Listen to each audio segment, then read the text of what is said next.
Саламатсыздарбы, дагы бир жолу урматтуу телекөрүүчүлөр, Алатолаев көрсөтүүсү кайрадан төз эфирде. Бул жолу биз аймактарды өнүктүрүүгө багытталган өсүштүн негизги түйүндөрү тууралуу кеп кылабыз. Экономика жана коммерция министрлиги 2025-2030 жылдарга Кыргыз Республикасынын региондорунда өсүштүн негизги түйүндөрүн түзүүнүн жана өнүктүрүүнүн программасын коомдук талкууга чыгарды. Кененирээк суроолорго экономика жана коммерция министрлигинин аймактарды өнүктүрүү саясаты башкармалыгынын башчысы Искендербек Маматов жооп берет. Искендербек Батырбекович, кош келдиңиз. Саламатсыздар. Алгач биз өсүштүн негизги түйүндөрү деген эмне? Мына ушуга аныктама алсак. Өсүштүн негизги түйүндөрүндө биз бул шаарларды, айылдарды ошол жерлерде өнүгүүгө, иштөөгө, жашоого ар тараптан шарттар түзүлгөн аймактарды белгилеп атабыз.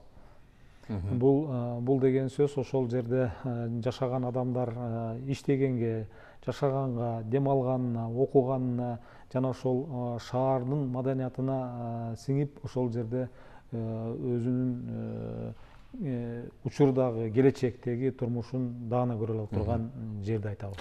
Демек, Кыргыз Республикасынын аймагындагы калктуу конуштар бул ошол региондогу социалдык, экономикалык шарттарды мындай бир активдештирүү, же болбосо жагымдуу шарттарды түзүп берүү.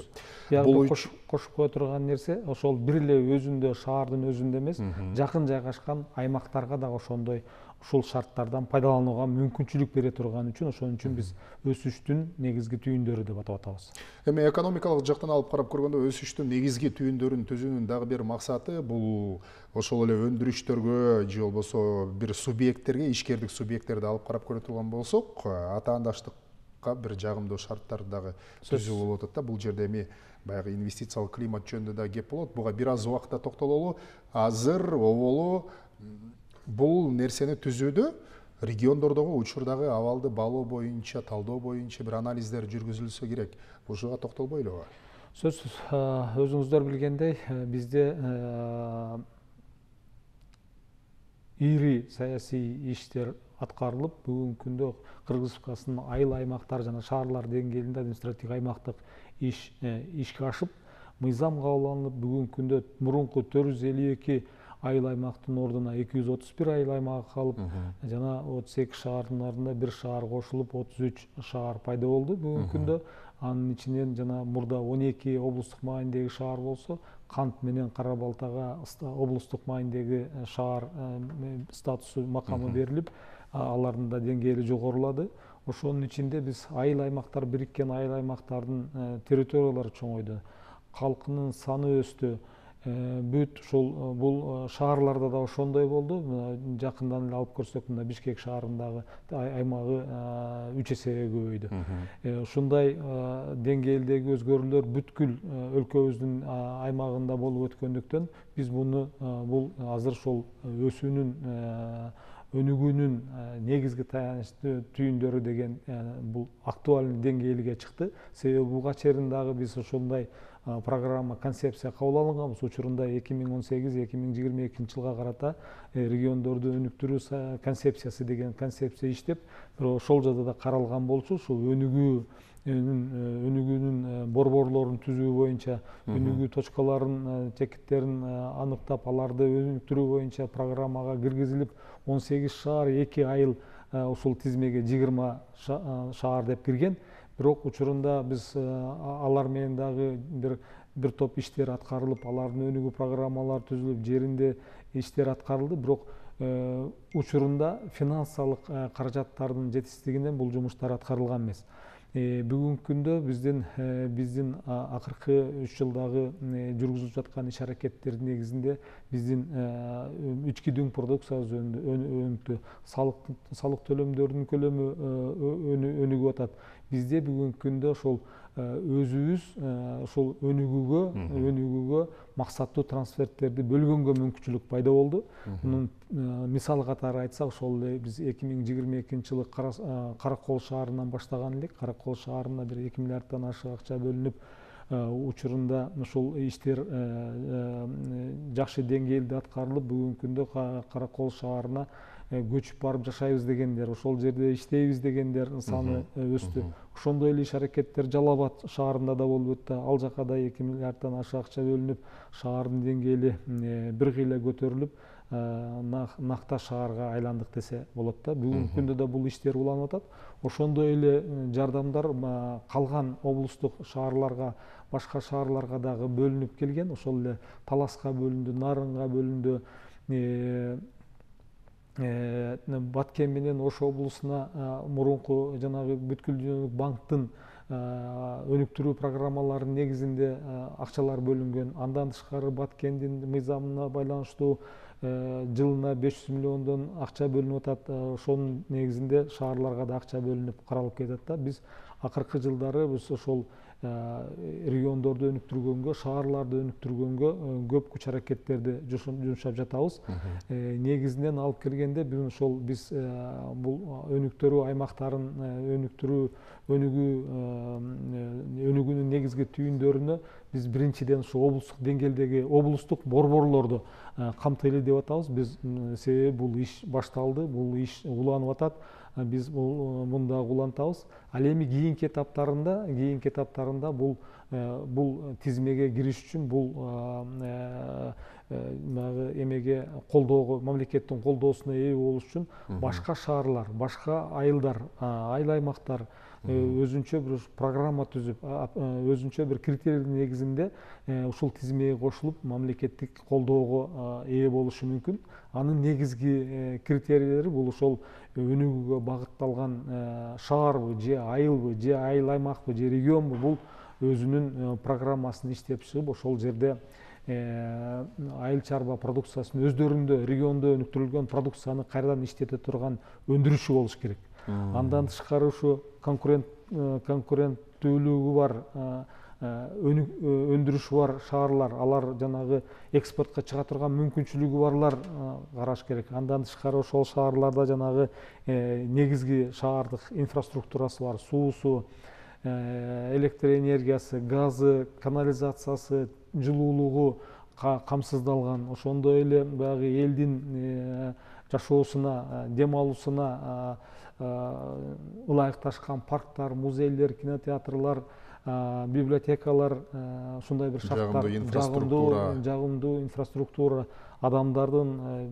бир эле экономикалык эмес, бир эле баягы ишкерлерди өнүктүрүү эмес, ошол гуманитардык, социалдык маанидагы элдердин деңгээлин көтөрүүгө багытталган өнүгүү түйүндөрү түзүлүш керек. Ошол өнүгүү түйүндөрүнө коңшу жайгашкан аймактар ошол жерден пайдаланууга, ошол жерден ошондой жетишкендиктерден пайдаланууга мүмкүнчүлүктөрдү алыш керек. Бүгүн ошол боюнча иштерди биз программа, бул өзү негизинен эле 2022 жылы кабыл алган Кыргыз Республикасынын президентинин региондо Кыргыз-Республикасынын аймактык түзүлүшүн өркүндөтүү жана региондорду өнүктүрүү боюнча жарлыгы бар эле, 18 октябрда кабыл алынган, 350-чү ошолдо каралган. Ошонун негизинде биз бүгүнкү күндө мамлекеттик региондорду комплекстүү өнүктүрүү боюнча мамлекеттик программаны дагы аяктап жатабыз. Ошол программанын бир өзүнчө бир бөлүгү деп айтсак болот. Бул программа бүгүнкү күндө ошо региондорду өнүктүрүүгө багытталган иштер аябай кызуу жүрүп, бул ушу жанагы административдик аймактык реформанын негизинде ошол бизде пайда болду да, баягы ресурстарды бириктирүү, ресурстарды биригип алып, ошол бир жакшы деңгээлге көтөрүлөлү дегенге шарт түзүлдү. Ошол биз поэтапно өнүгүү жолуна түштүк деп айтсам болот. Биз мындан тышкары жанагы өнүктүрүү фонддорун бүгүнкү күндө ошол жерлеринде жакшы деңгээлде иштетүүгө аракеттер болуп атат. Бүгүнкү күндө ошол жана аталган указ, жарлыктын негизинде жериндеги коомчулуктун демилгелерине мамлекеттик субсидирование киргизип атабыз. Эгер ушундай шарттардын негизинде алып барганда, ушундай деңгээлде өнүгүүгө багытталган болсо, биз ошол шаарларды, ошол аймактарды колдойбуз деп ушул программаны иштеп чыктык. Бүгүнкү күндө ошол өзүнүн программаларын иштеп чыкканга, өздөрүнүн мүмкүнчүлүктөрүн эсептеп, тактап, кантип өнүгөбүз деген адистерди окутуу жүрүп атат. Бүгүнкү күндө биз ушу окууну бардык региондордо аягына чыгып калдык. Жакын арада ушундай окуулар ушул Баткен облусу менен бүтөт.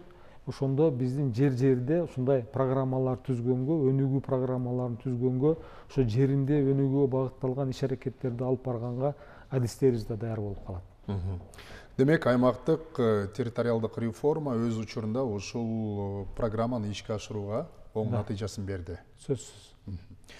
Искендербек Батырбекович, эми өнүгүүнүн негизги бардык багыттарды камтыйт деп атабыз, бирок артыкчылыктуу багыттар болсо керек. Ошол эле аймактарда кайра иштетүү өнөр жайын өнүктүрүү үчүн инвесторлорду тартуу деген бир маанилүү жагдай бар. Сөзсүз. Негизги бүгүнкү күндө өзү жанагы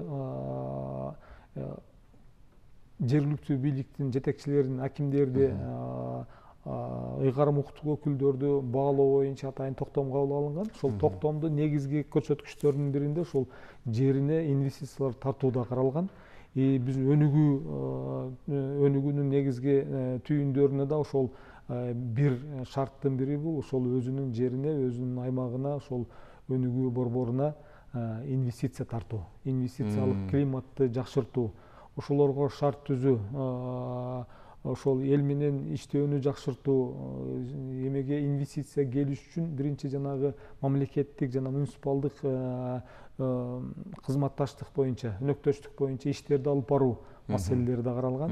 Бүгүнкү күндө биз ушундай бир толук кандуу бардык жагы каралган, камтылган иш аракеттер менен, программалар менен ушул алдыга региондорду өнүктүрүүнүн алдыга жылдыра деген деңгээлге баратабыз. Себеби билесиздер, буга чейин бардык өнүккөн өлкөлөрдө азыр регионалдык деңгээлде өнүгүү, регионалдык экономикага аябай көп көңүл бурулат. Регионалдык деңгээлде өнүгүүнү жолго салып атат да. Себеби элибиз, бардык байлыгыбыз региондордо жайгашкан. Ошон үчүн биздин максат дагы ушу регионалдык экономиканы башкаруу, жаңы деңгээлге көтөрүү, регионалдык башкарууну жаңы деңгээлге көтөрүү маселелер чыгып атат. Ошол жанагы биз айткан жана мамлекеттик программа кабыл алынып калса, жеринде толук кандуу иш аракеттер жүргүзүлөт жана ага ийгиликтүүлөрүнө республикалык бюджеттен жардамдар көрсөтүлөт. Баягы мүмкүнчүлүгү жокторго ал мурдакыдай эле колдоо көрсөтүлөт. Калкка кызмат көрсөтүүлөрдүн бир базалык түрлөрү бар да, мына ошолорду жакшы бир жолго коюуда, экономикалык жактан алып карап көргөндө биз кантип туруктуу системаны түзө алабыз? Негизги кызмат шаарларда биз бул программада да белгилеп кетип атабыз. Элдин баягы жашоосуна ыңгайлуу шарт түзүү. Жолу жакшы болуш керек, транспорттук каттамдар жакшы болуш керек, электр энергиясы болуш керек, суусу болуш керек, жылуулугу болуш керек, тиги калдыктарды алып чыгып кетиш керек, аларды кайра иштетүү болуш керек. Бүгүнкү күндө билесиздер, ушу калдыктарды иштетүү боюнча жерлерде заводдор курулуп, жакшы иш аракеттер кайра иштетүү ачылып иштеп баштады. Бул негизги маселе. Андан тышкары жана мамлекеттик кызмат көрсөтүү, муниципалдык кызмат көрсөтүү боюнча ал да өзүнчө бир система менен келатат. Бул бардык эле кызмат көрсөтүү деп айтылат, бирок анын ичинен жанагы бүгүнкү күндө элге справка, кандай бир маалыматтарды берүү, документтерди чыгарып берүү боюнча өзүнчө бир жолго түзүлүп, жеринде уже баягы борборлор уюштурулуп, жакшы иштер жүрүп жатат. Биз азыр бүгүнкү күндө ошо кагаз түрүндө эмес, санариптик документтерди алганга мүмкүнчүлүктөр түзүлүп атат. Эми Искендербек Батырбекович, жыйынтыктап айтканда, бул программадан күтүлгөн бир натыйжалар 2025-2030 деп атпайбызбы? Ушул жакынкы 5 жылдыктын ичинде биз бир натыйжага жете алабызбы күтүлгөндөй? Сөзсүз, бул программанын өзү, анын аткаруу боюнча иш пландары, анын индикаторлору, кайсы көрсөткүчтөр менен, ошондой бюджети, бул 4 документ бир токтом менен бекитилет. Бул баягы регулярный эмеде анализ кылынып, ал жөнүндө жолун эмеге администрация, кабинет министрлерге маалыматтар түшүрүлүп, анын аткарылышы сөзсүз көзөмөлгө алынат жана анын аткарууну бардык мамлекеттик органдар, жоопкерчиликтүү болушат. мамлекеттик органдар, анын эң негизгиси биздин экономика жана соода министрлиги сөзсүз буга жооптуу болот. Сизге рахмат, келип маек курганыңызга, ишиңизге ийгилик каалайбыз. Урматтуу телекөрүүчүлөр, биз аймактарды өнүктүрүүнүн негизги түйүндөрү туурасында кеп кылдык. Студиябыздын мейманы Искендербек Маматов болду. Ал экономика жана коммерция министрлигинин аймактарды өнүктүрүү саясаты башкармалыгынын башчысы. Амандыкта жолугалы. Рахмат, саламат болуңуздар.